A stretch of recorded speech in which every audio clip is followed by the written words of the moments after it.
मां हूं, धरती मां। महानता का मार्ग सरल नहीं होता। महानता को प्राप्त करने के लिए त्याग और धैर्य की शक्ति आवश्यक है। संसार में जितने महान व्यक्तित्व हुए हैं, वे फूलों की सेज पर नहीं पले। उन्हें कांटों भरी राह पर चलना पड़ा है। उन्हें महलों का सुख तज कर वीरानों में भटकना पड़ा है। प्रहलाद को भी महान बनना है, सो उसे भी ये सब सहना है, ये सब झेलना है। हिरण्यकशिपु अहंकार के हाथों ये भी भूल बैठा है कि प्रहलाद उसी का पुत्र है, उसी का रक्त है। किंतु क्या हिरण्यकशिपु प्रहलाद की महानता का रास्ता रोक सकता है? क्या प्रहलाद का धैर्य हिरण्यकशिपु के अहंकार से हार मान सकता है? पुत्र के विश्वास और पिता के अहंकार के इस युद्ध में अभी कितने मोड़ आएंगे, मैं इसे बहुत ध्यान से देख रही हूं।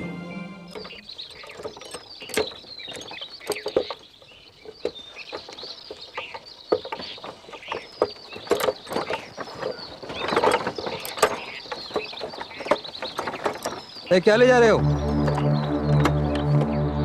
अनाज लाया हूं माई बाप।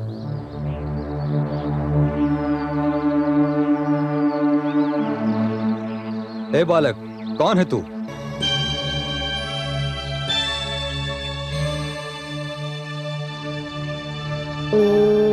नमो भगवते वासुदेवाय। ये तुम्हारी गाड़ी में कैसे आए? मुझे कुछ पता नहीं। ये बालक मेरी गाड़ी में कहां से आया, कैसे आया, मुझे कुछ मालूम नहीं। क्या तुम जानते नहीं? ये राजकुमार प्रहलाद हैं। तुमने इन्हें शरण देकर जघन्य अपराध किया है। मेरी बात का विश्वास कीजिए सैनिकों, मुझे कुछ पता नहीं ये मेरी गाड़ी में कैसे आ गए। मुझे कुछ पता नहीं, मुझे कुछ पता नहीं। इसका कोई दोष नहीं सैनिकों, इसी तो स्वयं पता नहीं कि मैं इस दुखियारे की गाड़ी में कब और कैसे आ गया। लगता है यह मेरे भगवान विष्णु की लीला है। पकड़ इन दोनों को। ओम नमो भगवते वासुदेवाय।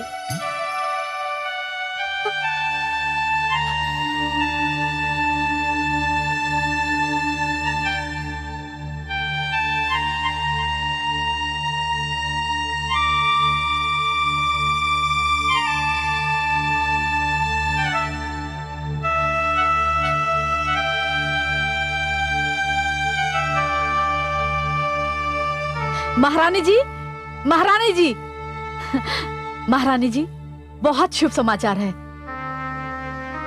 क्या समाचार है? राजकुमार प्रहलाद जीवित और सुरक्षित हैं। क्या? कहाँ है वह? कहाँ है मेरा पुत्र? उन्हें एक किसान की गाड़ी में पाया गया। भगवान हिरण्यकशिपु के सैनिक उन्हें और किसान को लेकर भगवान के समक्ष गए हैं। तो फिर क्या लाभ? वे उसे फिर मार डालने की चेष्टा करेंगे। परंतु ये क्या कम है महारानी कि राजकुमार के प्राण बच गए हैं। ऊंचे पर्वत से गिरकर कौन बचता है? तू सच कह रही है चित्रा। अब मुझे भी अपने पुत्र के विश्वास पर विश्वास होने लगा है। मेरा पुत्र सच्चा है। मुझे उसके पास जाना चाहिए, मुझे उसके पास जाना चाहिए।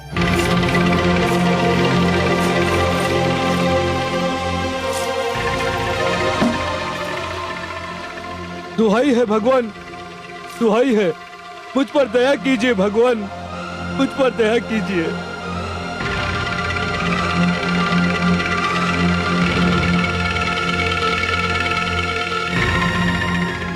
हे सर्वशक्तिमान, देखिए ये सैनिक मुझ पर कैसा अन्याय कर रहे हैं। मुझे पता नहीं मेरी गाड़ी में ये बालक कब और कैसे आया, और ये लोग कह रहे हैं कि ये आपका पुत्र राजकुमार प्रहलाद है और मैंने इसे शरण देकर जघन्य अपराध किया है। मुझ पर दया कीजिए भगवान, मुझ पर दया कीजिए, दया कीजिए भगवान, मुझ पर दया कीजिए।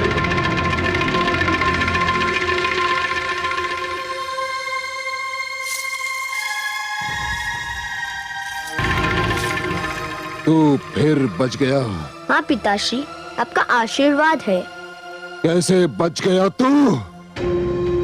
इसलिए पिताश्री, क्योंकि मारने वाले से बचाने वाला अधिक बड़ा होता है।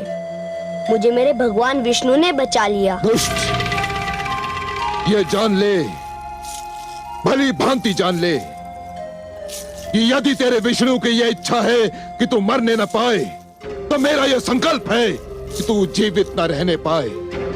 देखता हूं कब तक तेरा विष्णु तुझे बचाता है, कब तक। पुत्र, मेरा पुत्र,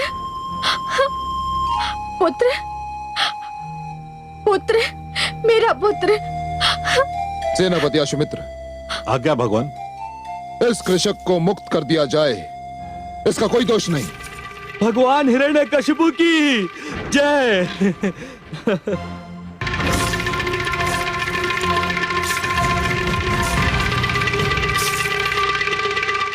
और इसे मां की गोद से खींचकर कारागार की गोद में डाल दो और सामंतों को लेकर मुझे मेरे मंत्रणा कक्ष में मिलो। अब इस दुष्ट के जीवन का अंतिम निर्णय मैं स्वयं करूंगा।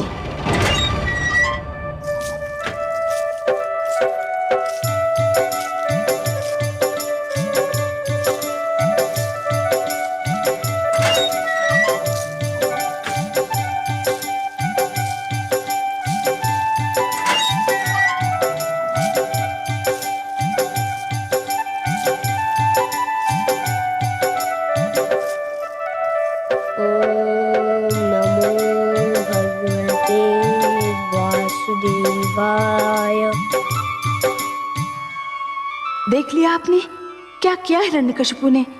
मैं कह रही थी कि पुत्र प्रहलाद को जीवित देखते ही दुष्ट हिरण्यकशिपु क्रोधित हो जाएगा। आप तो जानती हैं महादेवी कि जिस प्रकार बिच्छू की प्रवृत्ति होती है डंक मारना, उसी प्रकार एक दुष्ट दुष्टता के बिना नहीं रह सकता। हिरण्यकशिपु अत्याचार के अतिरिक्त और कर भी क्या सकता है देवी?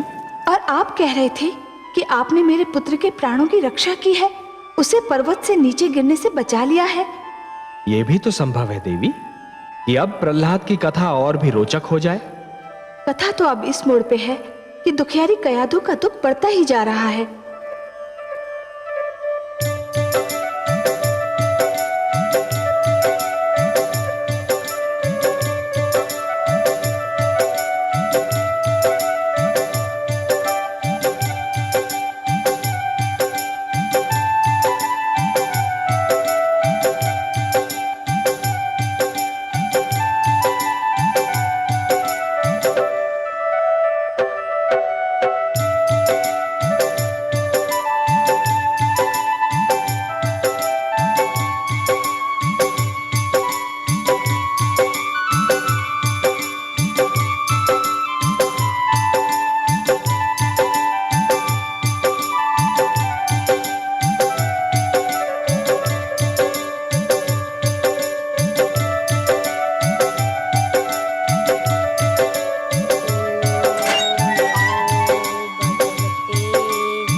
वासुदेवाय।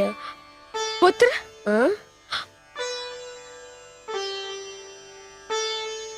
माते आप? हाँ पुत्र। आपको यहाँ नहीं आना चाहिए था। यदि पिताश्री को पता चल गया तो वो तुम पर क्रोधित होंगे। क्या करूं पुत्र, मेरे तो प्राण संकट में है। पति के क्रोध की भी चिंता है और पुत्र का प्रेम चैन नहीं लेने देता। पुत्र, क्या तुम्हें अपने जीवन से प्यार नहीं? क्यों नहीं माते, जीवन तो ईश्वर का सबसे अनुपम उपहार है। जीवन किसे प्यारा नहीं होता? जीवन में सबसे प्यारा स्वयं जीवन ही होता है। तो फिर तुम मान क्यों नहीं लेता? क्या मान लूं माते? जो तेरे पिताजी चाहते हैं, जिसके कारण वे तेरे जीवन के बैरी बन गए हैं। माते, वे जो कहते हैं, जो मनवाना चाहते हैं, उसका संबंध केवल जीवन से नहीं विश्वास से है। विश्वास जीवन से भी महान होता है। जो जीवन बचाने के लिए विश्वास बदल देते हैं, उनसे बड़ा कार्य कोई नहीं होता। और तुम्हारा पुत्र कायर नहीं है माते। उसके शरीर का रक्त तुम्हारे पवित्र दूध से बना है। तुम मेरी चिंता मत करो, मेरे विश्वास पर विश्वास रखो। मुझे मारने जिलाने की शक्ति केवल ईश्वर के हाथों में है। यही तो देवर्षि ने शिक्षा दी थी।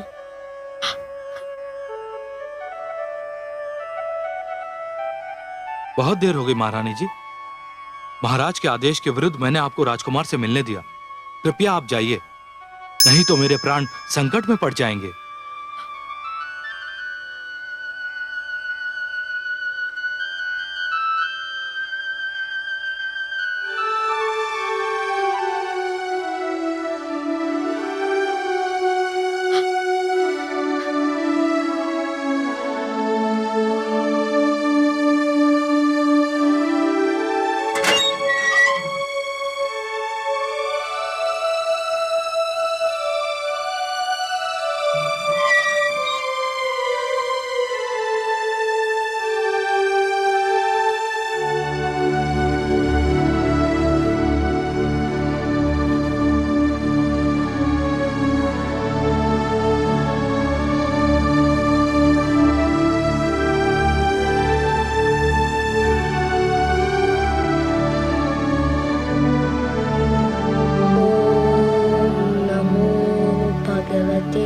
वासुदेवाय।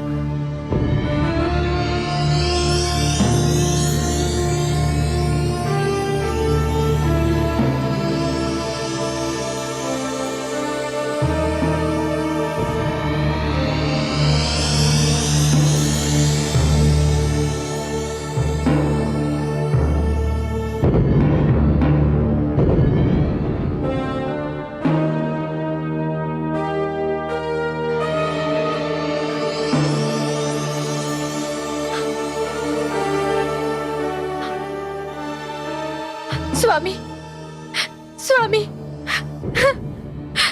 स्वामी, आपने 2 बार मेरे पुत्र का वध करना चाहा, किंतु आपने स्वयं देखा कि वो दोनों बार बच गया।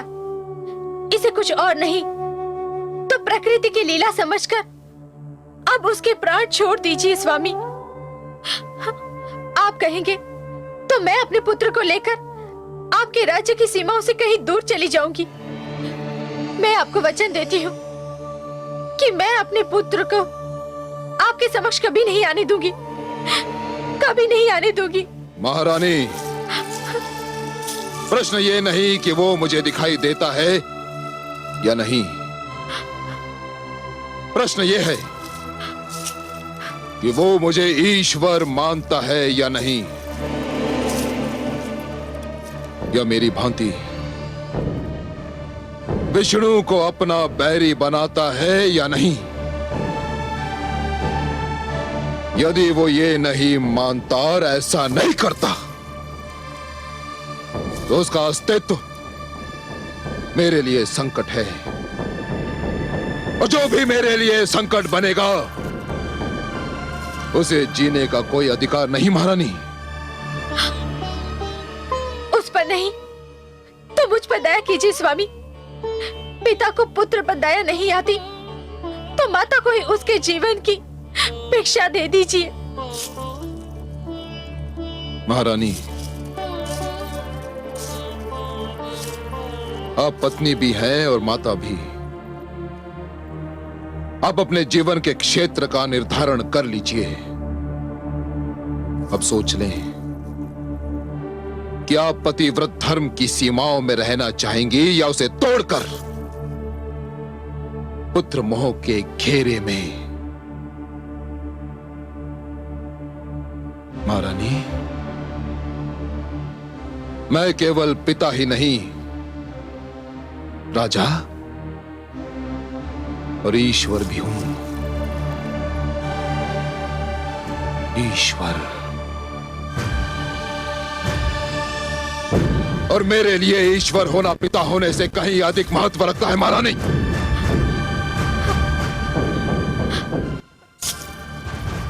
मैं एकांत चाहता हूं।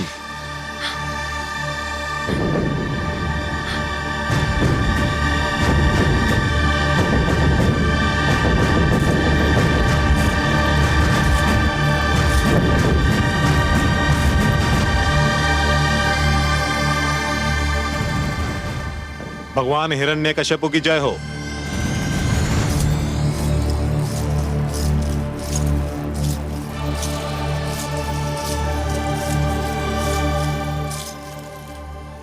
भगवान, मेरी तो बुद्धि ही कार्य नहीं कर रही। मैंने स्वयं राजकुमार को परस से नीचे फेंका था।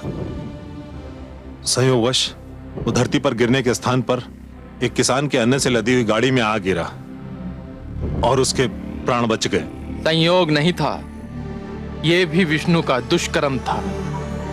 उसी ने प्रहलाद के प्राणों की रक्षा की है। सौर भानु, ऐसे संयोग मेरी सत्ता और ईश्वरत्व के लिए चुनौती है। ऐसे संयोगों को घटने का अवसर नहीं मिलना चाहिए। ये संयोग इसलिए घटा है, जो कुछ हुआ वो आपकी दृष्टि से दूर हुआ, पर अब ऐसा नहीं होगा, क्योंकि आपके हाथों में प्रहलाद आ गया है। मुझे एक अनुपम उपाय सूझा है प्रहलाद की जीवन लीला का अंत करने का। क्या उपाय है? शीघ्र बताओ, शीघ्र बताओ। प्रहलाद कारागार में बंद है। कारागार के समस्त बंदियों के लिए भोजन जलपान दिया जाता है। कल जब प्रहलाद को जलपान दिया जाएगा तो मैं वहां उपस्थित रहूंगा और उसके जलपान में एक ऐसा विष घोल दूंगा जो उसकी जीभ से छूते ही उसकी मृत्यु का कारण बन जाएगा। सुंदर, अति सुंदर स्वर भानु।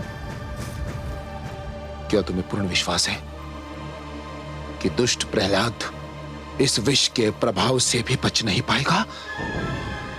कदापि नहीं बच पाएगा प्रभु, कदापि नहीं बच पाएगा। समझ लीजिए कि कल प्रहलाद अपने जीवन का अंतिम सूर्योदय देखेगा। उसके उपरांत उसके जीवन का सूर्य सदा सदा के लिए अस्त हो जाएगा। भगवान हिरण्यकश्यप की जय हो।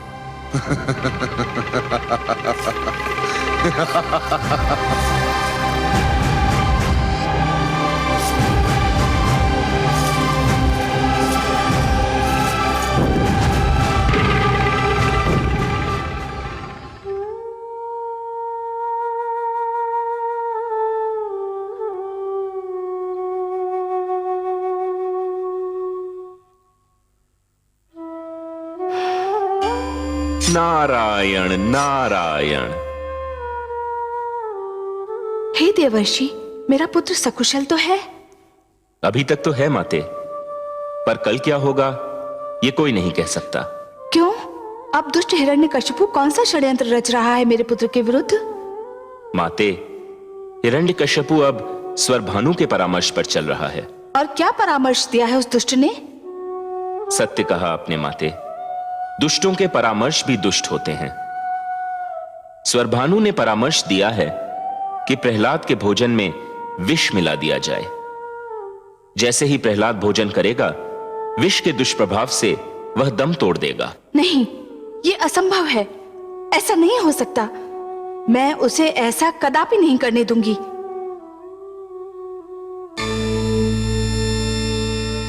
अरे, माता तो विष का नाम सुनते ही अंतर्धान हो गई। क्या हुआ देवर्षि? आप आश्चर्यचकित क्यों दिखाई दे रहे हैं? प्रणाम जनार्दन। प्रणाम। मैं तो माता को यह सूचना देने आया था कि हिरण्यकश्यपु पुत्र प्रहलाद के वध की योजना बना रहा है, पर माता तो अंतर्धान हो गई। मैं सब देख चुका हूं देवर्षि, परंतु वह मूर्ख हिरण्यकश्यपु क्या जाने कि प्रहलाद के जीवन की योजना तो स्वयं आदि प्रजापति ब्रह्मा बना चुके हैं। उससे तो केवल अपने जीवन के विषय में सोचना चाहिए देवर्षि।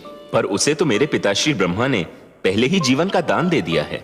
पात्र और अधरों के बीच यूं तो दूरी बहुत कम होती है देवर्षि, पर पात्र के अधरों तक पहुंचने के बीच बहुत कुछ हो सकता है ना?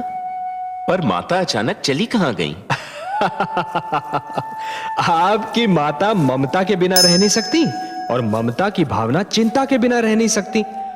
विष का नाम सुनते ही मन में भोले शंकर की स्मृति जाग उठी होगी।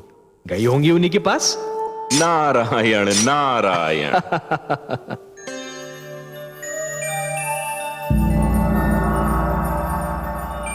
प्रणाम भोलेनाथ। प्रणाम महादेवी।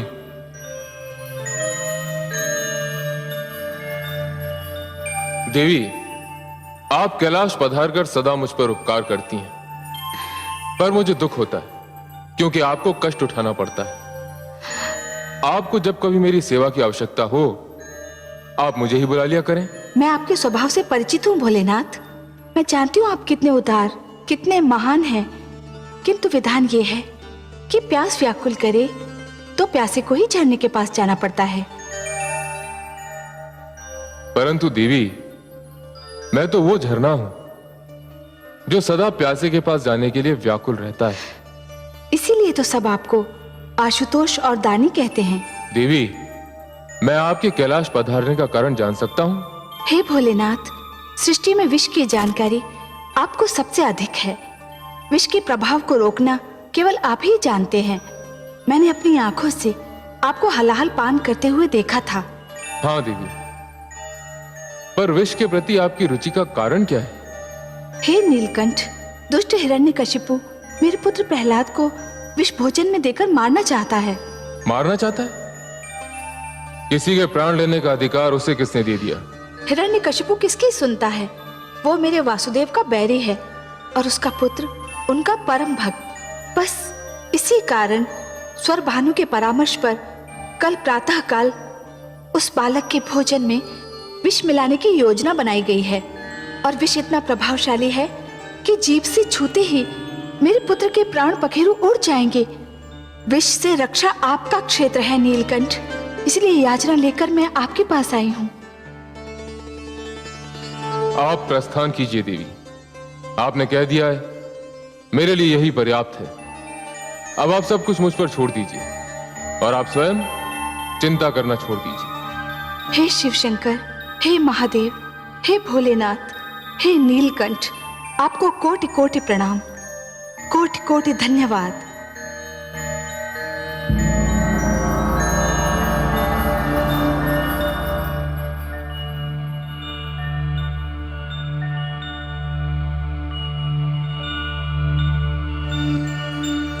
रुको दासी,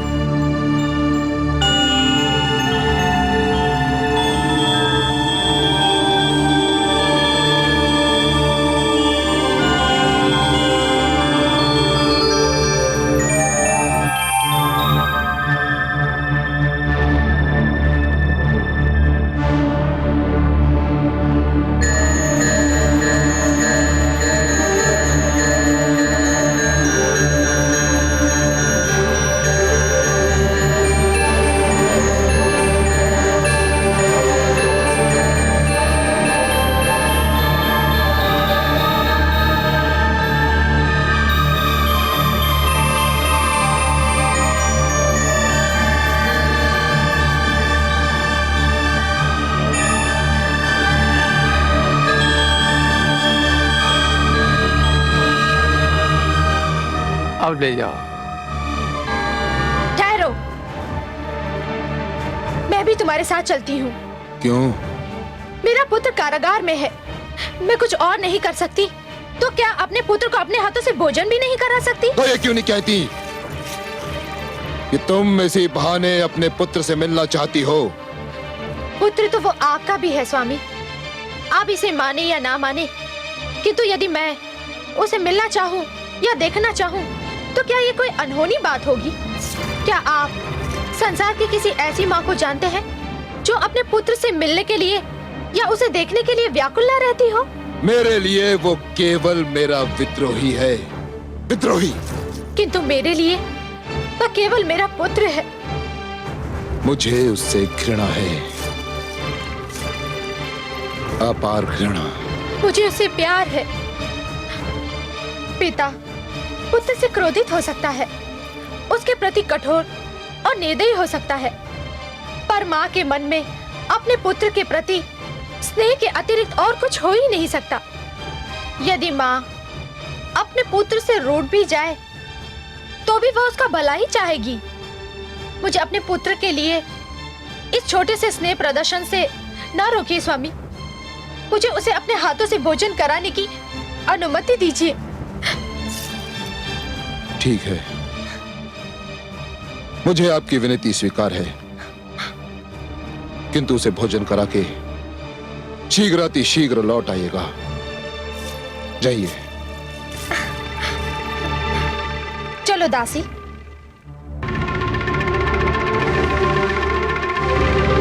यह आपने क्या किया भगवान? स्वर भानु, मैं माता के अधिकारों का हनन नहीं कर सकता था, किंतु तुम वहां जाओ और देखो कि क्या हो रहा है, और शीघ्र लौटकर मुझे प्रहलाद की मृत्यु का समाचार दो। जाओ। जो आज्ञा भगवान।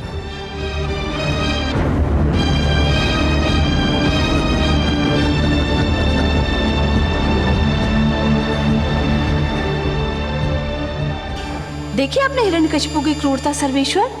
महादेवी, वो यदि क्रूर नहीं होता तो असुर क्यों कहलाता?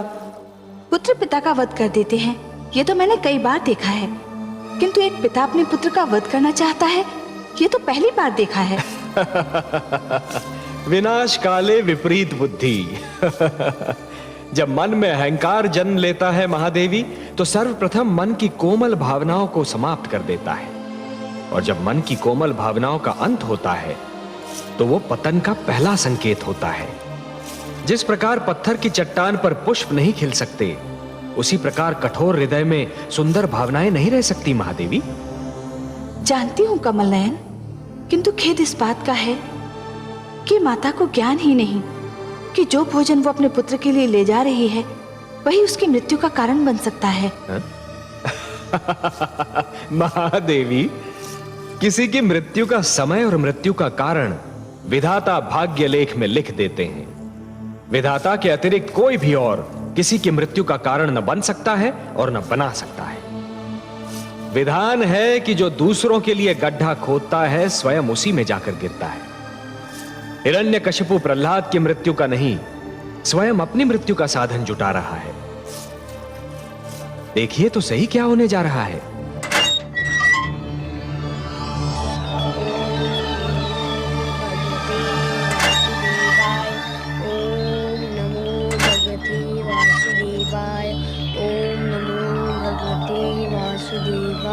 पुत्र प्रहलाद, नमो भगवते वासुदेवाय। प्रणाम माते।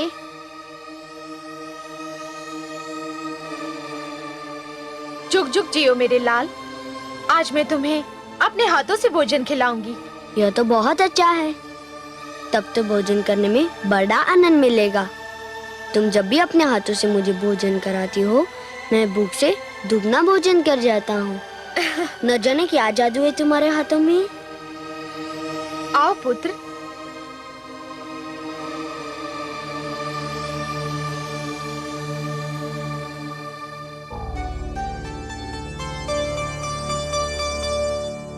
बड़ी कठिनाई से तुम्हारे पिताजी ने तुम्हें मुझे अपने हाथों से भोजन कराने की अनुमति दी है।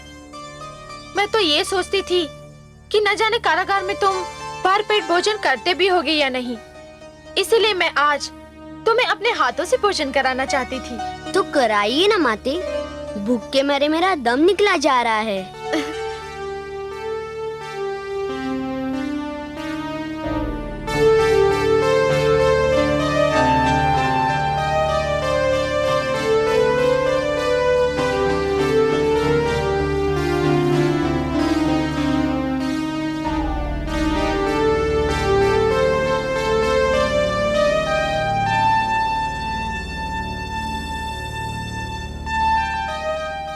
पुत्र, भोजन कैसा है? आहा, क्या स्वादिष्ट भोजन है। बड़ा आनंद आ गया। खीर, मेरी मन भावन खीर।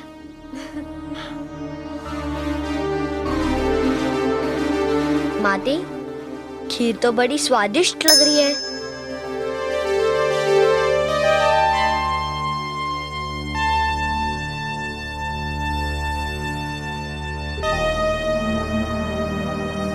क्यों न पुत्र?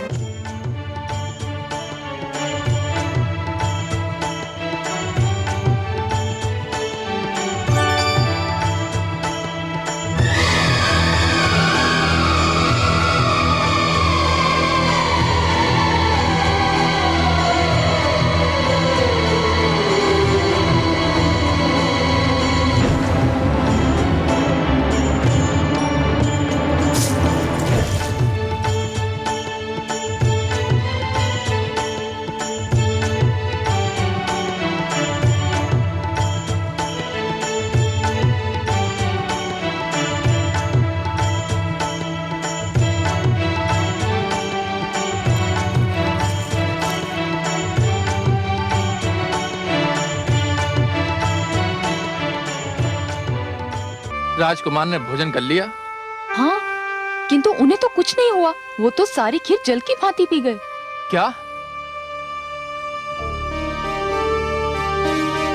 तुम्हारे पिताजी ने कहा था कि तुम्हें भोजन खिलाकर मैं तुरंत लौट आऊं, किंतु तुम्हें छोड़कर जाने को मेरा मन नहीं कर रहा है। माती, आप जाइए। मैं नहीं चाहता कि मेरे कारण आपको पिताश्री का क्रोध झेलना पड़े।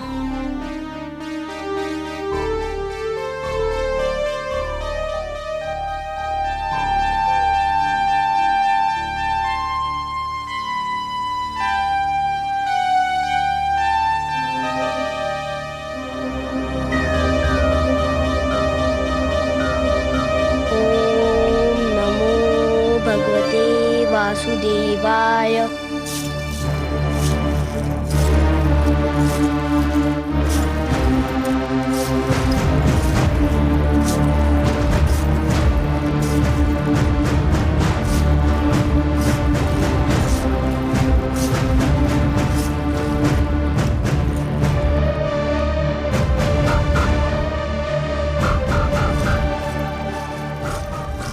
स्वामी, मैं किन शब्दों में आपको धन्यवाद दूं? धन्यवाद? किस बात के लिए धन्यवाद महारानी?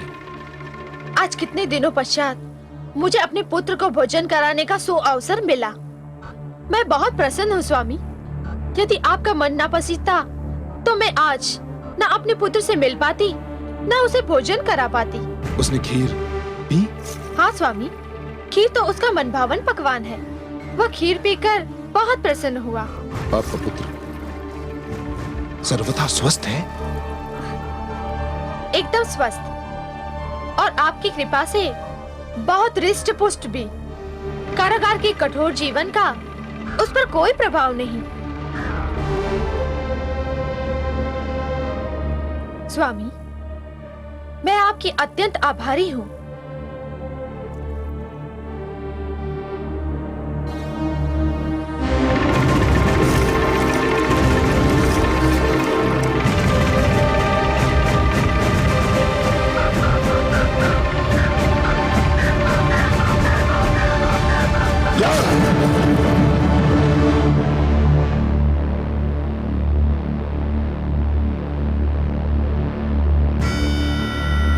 महारानी की जय हो।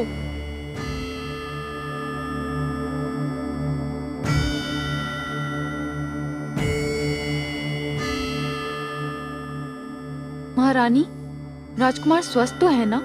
उन्हें कुछ हुआ तो नहीं? विचित्र बात है, आज तो जैसे अचानक सभी को मेरे पुत्र के स्वास्थ्य की चिंता हो गई है। अरे बावली, पुत्र ने अपनी माँ के हाथों से भोजन किया है। यदि उसे कुछ होता भी तो माँ के हाथों से खिलाया भोजन खाकर वो ठीक हो जाता। पर बात क्या है? महारानी, महारानी, वो क्या बात है? तू बताते बताते चुप क्यों हो गई? बता, क्या बात है? बोल। कहीं मेरे पुत्र के विरुद्ध कोई षड्यंत्र तो नहीं रचा गया है? वही हुआ है महारानी, वही हुआ है। क्या हुआ है? बोल। आपने जो भोजन राजकुमार को दिया था उसमें विष मिला हुआ था। क्या? हाँ महारानी, दुष्ट स्वर भानु ने मेरे सामने खीर में विष टपका दिया था। नहीं, ये नहीं हो सकता। अरे दुष्टा, तूने मुझे बताया क्यों नहीं? भगवान हिरण्यकशिपु के भय से मेरे मुख पर ताले पड़ गए थे महारानी।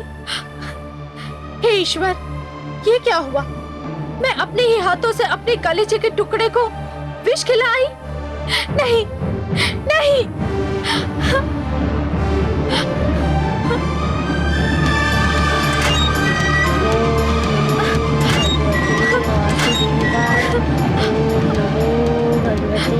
वासुदेवाय। पुत्र, पुत्र, नमो भगवते वासुदेवाय। क्या हुआ माते? पुत्र, तू बिल्कुल ठीक तो है ना? मेरे साथ आपका आशीर्वाद है, मुझे क्या हो सकता था? मेरा पुत्र, हे भगवान, आपका लाख लाख धन्यवाद। मेरे पुत्र को कुछ नहीं हुआ, कुछ नहीं हुआ मेरे पुत्र। क्या बात है माते? तूने जो खीर पी थी उसमें दुष्ट स्वर भानु ने विष मिला दिया था। मेरे तो प्राण पखेरु उड़ गए थे पुत्र, परंतु तू बच गया। तुझे कुछ नहीं हुआ मेरे पुत्र, तेरे विश्वास ने तुझे बचा लिया। माते, मैंने विष्णु भक्ति का कवच पहन रखा है, मुझे मेरे भगवान विष्णु ने बचा लिया। तुम पिताश्री के भय से कह नहीं पा रही हो, किंतु तुम भली भांति जानती हो कि कौन मेरी रक्षा कर रहा है, कौन मुझे बार बार बचा रहा है। तुम भले अपने मुख से नाम ना लो, पर मैं बार बार उसी का नाम लूंगा, विष्णु विष्णु विष्णु। ओम नमो भगवते वासुदेवाय। ओम नमो भगवते वासुदेवाय। ओम नमो भगवते वासुदेवाय। ईश्वर पर विश्वास हो, जिसका अड़िग अपार, हानि न हो उसको भले शत्रु बने संसार। एक न पापी की चले, कर ले लाख उपाय, जिसे बचाए वह उसे विष भी मार न पाए, विष भी मार न पाए।